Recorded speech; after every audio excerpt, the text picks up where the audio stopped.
ವಾರ್ಷಿಕ ಶರನ್ನವರಾತ್ರಿ ದಸರಾ ಮಹೋತ್ಸವ ಇದೇ ಬೀದರ್ ಜಿಲ್ಲೆ ಬಸವ ಕಲ್ಯಾಣ ತಾಲೂಕಾ ಕೇಂದ್ರದಲ್ಲಿ ಅಕ್ಟೋಬರ್ ತಿಂಗಳಲ್ಲಿ ಬಹಳ ವಿದ್ಯುಕ್ತವಾಗಿ ವೈಭವದಿಂದ ಆ ಕಾರ್ಯಕ್ರಮ ನಡೀತಾ ಇದೆ. ಮೈಸೂರಿನಲ್ಲಿ ರಾಜ ದರ್ಬಾರ ನಡೆದ ಬಸವ ಕಲ್ಯಾಣದಲ್ಲಿ ರಂಭಾಪುರಿ ಪೀಠದ ಧರ್ಮದ ಸಮಾರಂಭ ಭಾಳ ಅದ್ಧೂರಿಯಾಗಿ ಭಕ್ತರ ಸೇವಾ ಕೈಂಕರ್ಯದಲ್ಲಿ ನಡೀತಾ ಇದೆ.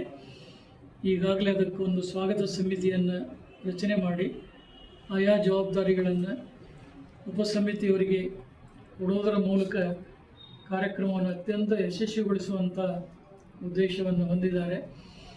ಈ ಹಿಂದಿನ ನಮ್ಮ 33 ದಸರಾ ಮಹೋತ್ಸವಗಳು ಸಂಭ್ರಮದಿಂದ ನಡೆದಿವೆ.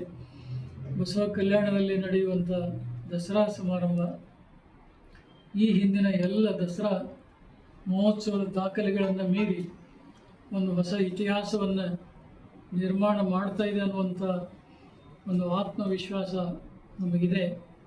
ಅದು ಕಾರಣ ಜನರ ಒಂದು ಭಕ್ತಿ ಭಾವನೆ, ಪೀಠದ ಮೇಲಿಟ್ಟಿರುವಂಥ ಅಭಿಮಾನ, ಮೇಲಾಗಿ ಜಗದೊಳವರ ಮೇಲಿಟ್ಟಂಥ ವಾತ್ಸಲ್ಯ ವಿಶೇಷವಾಗಿ ನಾವೆಲ್ಲ ಕಾಣ್ತಾ ಇದ್ದೇವೆ.